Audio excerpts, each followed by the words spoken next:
Bonjour à tous. Donc aujourd'hui on va parler d'un héros américain de la Seconde Guerre mondiale nommé Desmond Thomas Doss. Il est né en 1919 ou 1919. Il a sauvé plein de gens, mais genre plein. Vous pouvez pas savoir et c'est incroyable vraiment. Son histoire est palpitante.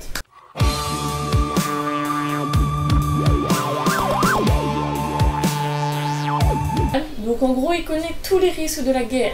Il se prend une balle, tu meurs. Tu te prends une balle, tu meurs. Tu te prends une grenade sur la tête ou sur les jambes, t'as plus de jambes ou t'as plus de tête. Donc vraiment la guerre c'est super dangereux. Sauf que lui il est persuadé qu'il faut le faire et bah du coup il va y aller quoi. Voilà. Tout simple. Donc Dédé, il a décidé d'entrer dans l'armée au moment où il y a Pearl Harbor qui s'est fait attaquer. Il s'est dit qu'il fallait préserver la paix et qu'il fallait vraiment aider son pays. Donc du coup, Dédé, il a rejoint l'armée en 1942 en tant que volontaire. Sauf que c'est pas un gars comme les autres. Le gars, il refuse de porter une arme ou de tuer qui que ce soit. Du coup, il y va comme ça à cause de sa religion parce qu'il est adventiste du 7e jour. Sa religion lui empêche toute brutalité. Mais c'est vrai que c'est un peu con de partir à la guerre sans armes quand même. Hein. Un peu, surtout que tu te fights contre des gens qui ont des armes, donc tu peux pas faire grand chose sans armes. Hein. Pas beaucoup de protégés. Hein. Non. Donc sa conviction, pour être simple, en gros son père il a acheté un tableau, les 10 commandements, où on voit Cain et Abdel. Donc Cain il tue son frère Abdel, et Dédé il trouve ça stupide et vraiment ignoble de faire ça. Donc lui il va vraiment respecter le 6e commandement qui est Should, Shall, No Kill. Désolé pour l'accent. Hein. Thou shalt not kill. Ok. Donc en français ça veut dire tu ne tueras point. Et en allemand aussi, ça veut dire Du sollst nicht töten. Et en espagnol, ça veut dire No matarás. Et en... Donc tous ses camarades, comme je l'ai dit avant, ils avaient des arbres, mais lui, ses seules armes c'était Dieu, sa foi en Dieu et la Bible. La Bible c'est un peu efficace parce que ça peut protéger d'une balle d'AK-47, donc vu qu'il y a plein de feuilles de papier collées, je l'ai vu dans MacGyver. Donc du coup, Dédé, il a été affecté en tant qu'infirmier au 307e poste du régiment pendant la guerre du Pacifique. Vu qu'il refusait de porter une arme, Dédé, il se faisait harceler autant par ses camarades que par ses supérieurs. Il subissait des moqueries à longueur de journée pour qu'enfin il craque et décide de porter une arme pour protéger ses camarades. Oui, parce qu'en soi c'est normal, ton pote, tu veux qu'il te protège, qu'il te couvre, mais bon, ça sert à rien de se moquer des gens, c'est vraiment pas bien. Ça excuse pas, mais... Voilà. Je comprends, mais c'est pas bien ce qu'ils font. Genre, faut pas faire ça. Vraiment pas. Ouais. Il y en a même un qui lui a dit un jour Doss, dès que tu seras au combat, je ferai en sorte que tu ne reviennes pas vivant. Donc ses supérieurs aussi essaient de se débarrasser de lui. Un jour, il a failli aller en cours martial, mais lui, il s'est battu et a réussi à revenir dans son régiment. Tout ça parce que ses supérieurs disaient qu'il avait refusé d'obéir à un autre qui disait de porter une arme, alors que c'est sa religion, il ne veut pas, il l'a dit depuis le début. Donc c'est dire à quel point tout le monde est dégueulasse avec lui, mais lui, il lâche pas ses convictions. Ouais, il baisse pas les bras et c'est une belle morale. Donc ses camarades, ils ont juste commencé à être sympas avec Dédé parce que lui, il soignait les ampoules. Après, ça se comprend parce qu'une ampoule, ça fait mal. Ça fait vraiment... normal.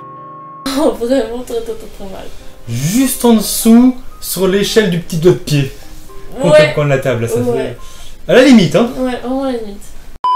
Donc Dédé, il était super positif. Il pardonnait tout le temps. Il avait zéro rancune et ça franchement c'est pas mal parce qu'on a souvent de la rancune envers les gens.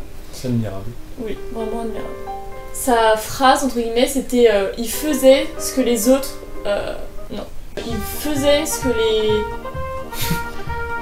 Il faisait tout ce que les autres voulaient que... Mais non, ça me saoule. Qu'il faut faire ce que les autres... Tu veux le dire?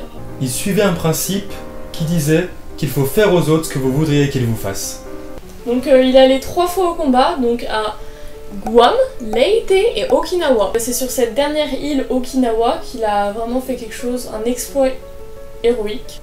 Il a sauvé plein de vies lors de ce combat, et c'est tout ce qu'il faisait également dans les autres combats, c'était vraiment sauver les gens, les soigner, et il pouvait même donner sa vie pour sauver la vie de ses camarades, et même des fois la vie de ses ennemis. Parce qu'en soi, nous, on est humains, hein. S'il y a quelqu'un qui agonise par terre et qui est proche de la mort et qui souffre vraiment, bah on va tout faire pour qu'il aille mieux et qu'on va le soigner, quoi, c'est normal. Donc vraiment, c'est un bon gars.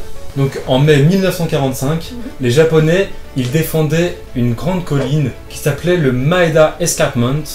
Donc c'était l'objectif de la division de Desmond Doss. Et c'était une grande roche très imposante que les soldats appelaient Oxow Ridge. Après plusieurs essais, Desmond et sa division ont enfin réussi à posséder le haut de la roche, mais les Japonais, eux, ils en ont profité pour les prendre de revers et faire une embuscade. Alors, les camarades de Desmond et lui-même, ils étaient bloqués. Keblo. On peut dire que les Japonais, ils ont fait une belle stratégie en 4-4-2 qui s'est finie en pleine lucarne. Pas mal. Du coup, quand les Américains l'ont remarqué, ils ont reçu l'ordre de se replier et tous de cette division ont essayé de cavaler en bas de la colline le plus vite possible, tous sauf un. Comme dans Koh-Lanta, il en restera un. Qu'un. Voilà, et bah lui là c'était Dédé. Donc les gens ils fuyaient, hein, on est bien d'accord, sauf qu'il y en a à peu près un tiers qui a réussi à suivre. Tout le monde sinon ils étaient morts ou ils pouvaient pas marcher parce que bah grenade, pouf, jambes coupées, c'est clair, simple et basique, hein, on va pas se mentir. Mais lui Dédé il s'est pas cassé comme les autres même si c'était leur ordre. Hein. Lui il a voulu vraiment protéger les siens et les sauver. Donc il a descendu un par un tous les soldats. Et vraiment, les Japonais ils tiraient de partout, hein, donc c'était vraiment le périple de sa vie. Il a failli mourir, je pense, une dizaine de fois. Et c'est vraiment courageux de sa part parce que je pense qu'il n'y a pas beaucoup de gens qui auraient fait ça. Parce que en soi, tu protèges un peu ta vie, tu vois, tu tiens à ta vie, donc c'est pas évident que... C'est l'instinct de survie. Ouais, voilà. Moi, franchement, j'avoue que je me serais descendue et j'aurais obéi à l'ordre. Hein. Mais après, j'aurais peut-être ramassé quelques camarades qui étaient tombés à mes pieds, mais aller sauver tout le monde et aller de partout sur la colline pour sauver tout le monde, bah... c'est vraiment héroïque. Vu que c'était une très haute colline, je sais pas exactement le nombre de mètres, faudra qu'on se renseigne, mais il a établi une sorte de mécanisme, donc c'était avec une corde, donc ça permettait de descendre les personnes blessées, parce qu'elles pouvaient pas descendre par les escaliers comme tout le monde, enfin les échelles, parce que je pense pas qu'ils ont fait des escaliers. C'est une sorte d'ascenseur en fait. Ouais, voilà, c'était un ascenseur. ascenseur. Et bah il est vraiment intelligent, parce que je pense pas qu'il y ait tout le monde qui aurait eu l'idée de faire ça. Desmond, grâce à son courage incroyable et entre guillemets sa bravoure, il a réussi à sauver 75 vies ce jour-là. Et c'est beaucoup. Et je pense qu'il y a beaucoup de gens, du fait des moqueries qu'il a subies, qui n'auraient pas du tout réagi comme ça. Plus tard, les Américains ont réussi à reprendre cette colline et ça a été marqué par une grande victoire. Donc, quelques jours plus tard, pendant une nouvelle mission, il a reçu une grenade qui lui déchira toute la jambe. Il s'est soigné comme il pouvait, mais juste après, il a reçu une balle de sniper dans son bras. Pas de chance le gars quand même. Hein. Vraiment pas de chance. Dieu n'était pas vraiment de son côté là, on va voilà. dire ça. Mais malgré ses blessures, il continue à aider ses camarades et à les soigner jusqu'à que lui-même soit secouru. Ouais. Ce boss. De fou. Après la guerre, pour récompenser ses efforts qui sont héroïques, Desmond, il a reçu plein de décorations. Donc, un petit pot de fleurs, une petite lampe très mignonne. Non, pas ça. Donc il a reçu la médaille de l'honneur, Medal of Honor, une étoile de bronze et Purple Heart. Purple Heart. Ah, t'es craché. Tout le monde a été touché par ce qu'il a fait parce que c'était entre guillemets nouveau, il y avait personne qui avait réussi à faire ça. C'était un nouveau gars et... Personne s'y attendait, personne n'a jamais essayé de partir à la guerre sans armes. Et en sauvant tout le monde des 75 vies ce jour-là. Ouais. Donc incroyable. Un vrai héros. Dédé, donc chaque histoire a une fin. Dédé, il est mort à l'âge de 87 ans en 2006, après quand même avoir soigné une tuberculose. Donc c'est vraiment un fort mec. Un gars fort. Merci à tous d'être restés jusqu'à la fin, vraiment. Merci. C'est super sympa. Et on va revenir avec plein d'autres histoires bizarres. Toutes plus épatantes les unes que les autres. Ouais, vraiment. Intéressantes. Et ça vient vraiment pas de gens normaux, mais c'est...